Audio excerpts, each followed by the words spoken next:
नमस्कार दोस्तों, मित्रों। चंद्रगुप्त मौर्य, महाराणा प्रताप, वीर शिवाजी महाराज, क्या ये लोग जिम जाया करते थे? नहीं, फिर भी उनका शरीर फौलादी था। कैसे कभी आपने यह सोचा है? यह तो आपको मानना पड़ेगा, पहले जमाने में लोग बहुत ताकतवर होते थे। महाराणा प्रताप का भाला 81 किलो का था।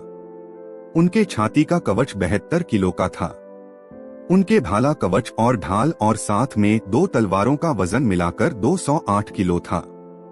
लेकिन सवाल यह उठता है कि उस समय के लोग इतने ताकतवर कैसे होते थे?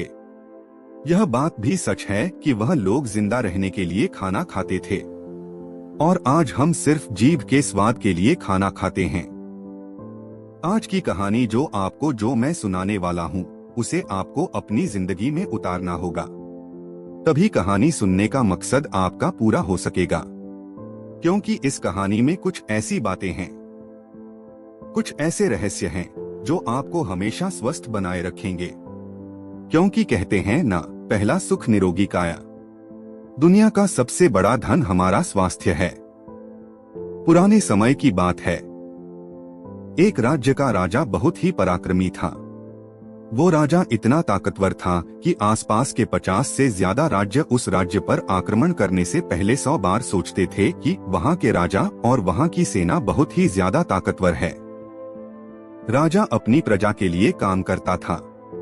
प्रजा के लिए जो सबसे फायदेमंद चीज होती, उसी चीज का फैसला लेता। लेकिन जब राजा अपने घर की तरफ देखता तो उसे बहुत ही चिंता होती। उस राजा के 2 पुत्र थे। बड़ा वाला पुत्र बहुत ही ज्यादा ताकतवर था। वह हर चीज का हुनर सीख चुका था। तलवारबाजी हो, भाले से खेलना हो या आग से खेलना हो, वो हर तरफ की चालबाजी से संपूर्ण था। उसे जो भी चीज सिखाई जाती, वह बहुत ही जल्दी सीख जाता। सब राज्य के लोग यही कहते कि यही राजा का उत्तराधिकारी बनेगा। और एक छोटा पुत्र था जो बहुत ही ज्यादा कमजोर था। वह कुछ भी नहीं सीख पाया था, ना तलवारबाजी, ना युद्ध की रणनीतियां। वह हमेशा से आलस में पड़ा रहता। राजा को यह बात बहुत ही तकलीफ देती थी।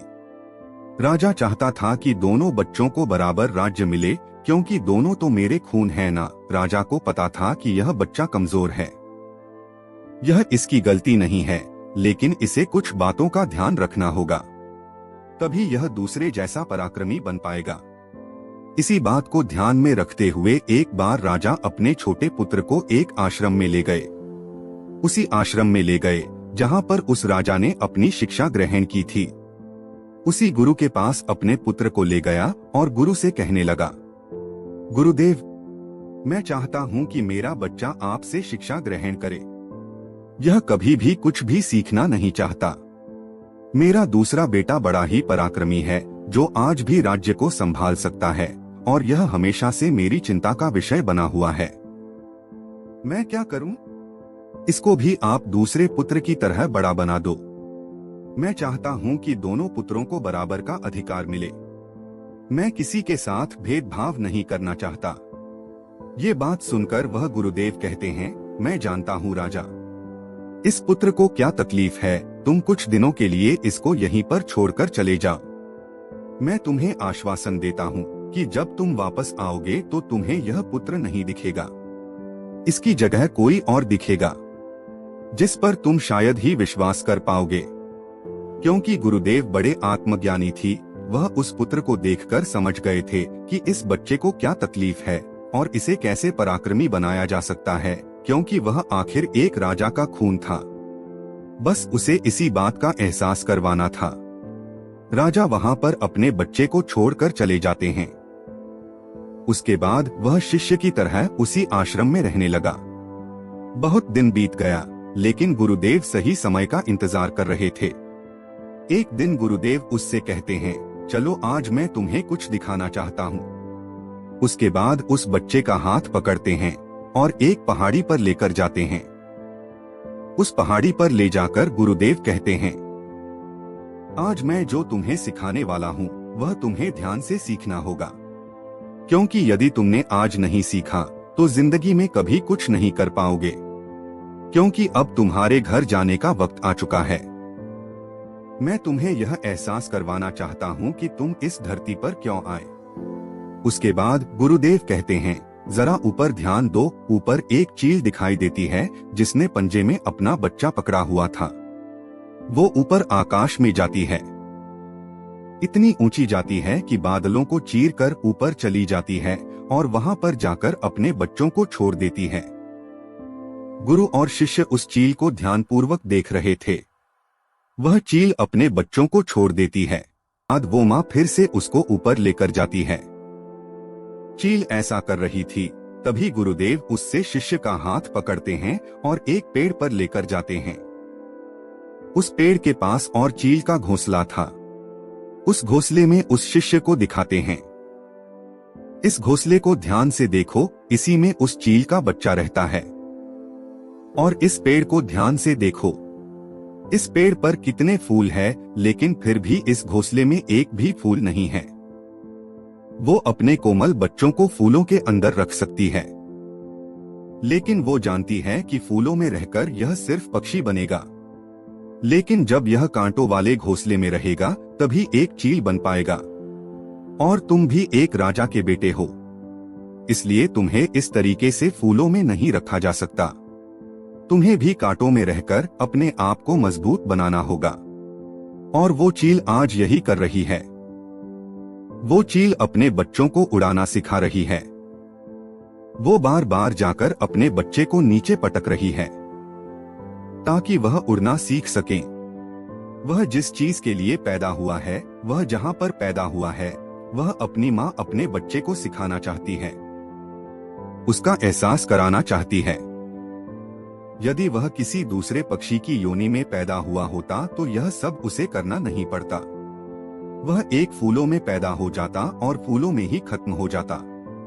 लेकिन चील के बच्चे का एक नियम होता है, उसकी नियति उसे तभी जिंदा रखेगी जब यह सब हुनर वो सीख पाएगा। तुम एक राजा के बेटे हो, तुम्हें भी हुनर सीखना होगा, नहीं तो एक दिन मारे जाओगे। यह देखकर उस लड़के को बहुत कुछ सीखने को मिला। उसने कहा, गुरुदेव, मुझे बहुत कुछ एहसास हो रहा है। मुझे पता है कि मैं एक राजा का बेटा हूँ, लेकिन मैं इस तरीके से जिंदा नहीं रह सकता। इसके बाद गुरुदेव उस शिष्य को पकड़कर आश्रम में लेकर आते हैं। वहां पर कहते हैं, मैं तुम्हें कुछ बातें सिखा रहा हूँ जो पूरी जिंदगी अपने जीवन में याद रखना। चील से तो तुमने बहुत कुछ सीखा है, लेकिन तुम चील के बच्चे की तरह तो ज्ञान नहीं ले सकते ना। आखिर एक इंसान हो, तुम्हें इंसान की तरह ही अपने शरीर को बनाना होगा। आज मैं तुम्हें कुछ बातें बता रहा हूँ जो तुम्हें अपने घर जाकर करनी है, तभी एक पराक्रमी राजा बन पाओगे, अपने शरीर को स्वस्थ रख पाओगे। क्योंकि राजा कभी बीमार नहीं पड़ता, और तुम्हें यदि बीमार नहीं पड़ना है तो तुम्हें इस बातों का हमेशा ध्यान रखना होगा। पहली बात जो तुम्हें ध्यान रखनी है, हमेशा सुबह जल्दी उठना। तुम एक इंसान हो, इसलिए तुम्हारे लिए 6 से 8 घंटे की नींद बहुत है, इससे ज्यादा कभी मत सोना। और सुबह जल्दी उठकर अपना जो हुनर होता है, जो एक राजा अपना हुनर सीखता है, वह हुनर तुम्हें सुबह जल्दी उठकर सीखना है। सुबह जल्दी उठकर तुम्हें योगा और प्राणायाम करना है। अपने शरीर को जितना तुम स्वस्थ रखते हो, उससे भी ज्यादा तुम अपने अंदर की शक्ति को स्वस्थ और अच्छा रखना। अपने मानसिक शक्ति को भी उतना ही बढ़ाना, और यह मानसिक शक्ति तुम्हें ध्यान से मिलेगी। हमेशा ध्यान करना, हमेशा सुबह जल्दी उठकर प्रणव करना, हमेशा सुबह जल्दी उठकर योगा करना, और यही तुम्हें हमेशा मजबूत बनाएगी। और यदि जिस दिन तुम सुबह जल्दी नहीं उठते तो एक तरीका अपनाना, इससे तुम जल्दी सुबह उठ पाओगे। जिस दिन यदि तुम 10 मिनट लेट हो जाते हो, उस दिन अपने शरीर पर एक कोड़ा मरवा देना। यदि दूसरे दिन 20 मिनट लेट होते हो तो 2 कोड़े मरवा देना। देखना 4 या 5 दिन में तुम उस समय उठोगे जिस समय तुम उठना चाहते हो। दूसरी बात जो हमेशा ध्यान रखना, भरपूर स्वस्थ खाना खाना। कभी भी ऐसी चीज मत खाना जो तुम्हारे शरीर को नुकसान पहुंचाती हो। हमेशा तुम स्वस्थ खाना खाना, जैसे कि सब्जी, फल, दूध, दही, यही होता है असली भोजन। हमेशा भोजन करना शरीर के लिए, जीभ के स्वाद के लिए। तुम ऐसी चीजें मत खाना जो तुम्हारे शरीर को नुकसान पहुंचाती हो। अगली बात जो तुम्हें ध्यान में रखनी है, यदि तुम्हारे मन में कोई ऐसी बात है जो तुम्हें चिंता में डाल रही है, तो अपने घर परिवार में कहना। कभी भी मन में छुपाकर उस बात को मत रखना, क्योंकि वह बात तुम्हें कमजोर बना देगी। वो बात तुम्हें चिंता में लेकर जाएगी और चिंता शरीर को चिता बना देती है। इसलिए अपने मन में कभी भी कोई भी बात छुपाकर मत रखना। हर बात को अपने घर के, अपने परिवार से, अपने पिताजी से कहते रहना। कोई भी बात अपने मन में छुपाकर मत रखना। हमेशा सकारात्मक सोचना। कभी भी नकारात्मक विचार अपने दिमाग में मत लाना। सबके जीवन में उतार और चढ़ाव आते रहते हैं। अच्छा और बुरा सबके जीवन में होता रहता है। सुख दुख आते रहते हैं। ये जिंदगी के एक सिक्के के दो पहलू हैं। इसलिए जीवन में कैसा भी वक्त क्यों ना हो, हमेशा सकारात्मक रहना। अगली बात जो ध्यान में रखनी है, हमेशा हंसते रहना, हमेशा मुस्कुराते रहना। यदि तुम्हारे मन में किसी बात की चिंता हो, तो वो बात की चिंता तुम्हारे चेहरे पर नहीं दिखनी चाहिए, क्योंकि तुम एक राजा हो और एक राजा हमेशा मुस्कुराता होना चाहिए, तभी जनता मुस्कुराती है। इसलिए तुम भी जनता के बीच रहो या अपने घर के बीच, हमेशा मुस्कुराते रहना, क्योंकि जितना मुस्कुराओगे तुम्हारे शरीर में सकारात्मकता आएगी और इससे तुम्हारा शरीर और ज्यादा मजबूत बनेगा। और अंतिम बात जो तुम्हें ध्यान में रखनी है, वह यह है कि हमेशा दान पुण्य करते रहना। कभी भी दान पुण्य से पीछे मत हटना। तुमने सुना होगा कि पिछले राजा महाराजा ऐसे होते थे, दान पुण्य में अपना राजपाट दे देते थे, क्योंकि वह जानते थे दान पुण्य में ही सबसे बड़ा खुशी का मौका है। क्योंकि तुम दान पुण्य करते हो तो जरूरी नहीं कि पैसों से किया जाए, किसी की मदद करके भी हम दान पुण्य कर सकते हैं। इसलिए कभी भी दान पुण्य में पीछे मत हटना, क्योंकि जब हम दान पुण्य करते हैं तो हमारे मन में एक खुशी होती है और वही खुशी हमारे शरीर को मजबूत बनाती है। वही खुशी हमें स्वस्थ रखती है। इसलिए कभी भी दान पुण्य में पीछे मत हटना, हमेशा दान पुण्य करते रहना, क्योंकि जितना दान पुण्य करोगे तुम्हारी संपत्ति घटेगी नहीं बल्कि बढ़ती जाएगी। उसके बाद राजा का लड़का गुरु के चरणों को पकड़कर कहता है, गुरुदेव, आपने जो मुझे शिक्षा दी है मैं इसको जिंदगी भर याद रखूंगा। उसके बाद वह शिष्य कहता है, गुरुदेव, अब मुझे आज्ञा दीजिए, मैं अपने राज्य में जाना चाहता हूँ। दोस्तों, इस कहानी में बताई गई बातों पर आपको अमल करना भी उतना ही जरूरी है जितना कि आपने ध्यान लगाकर सुना है। इसके बाद आपको इसके परिणाम जरूर मिलेंगे।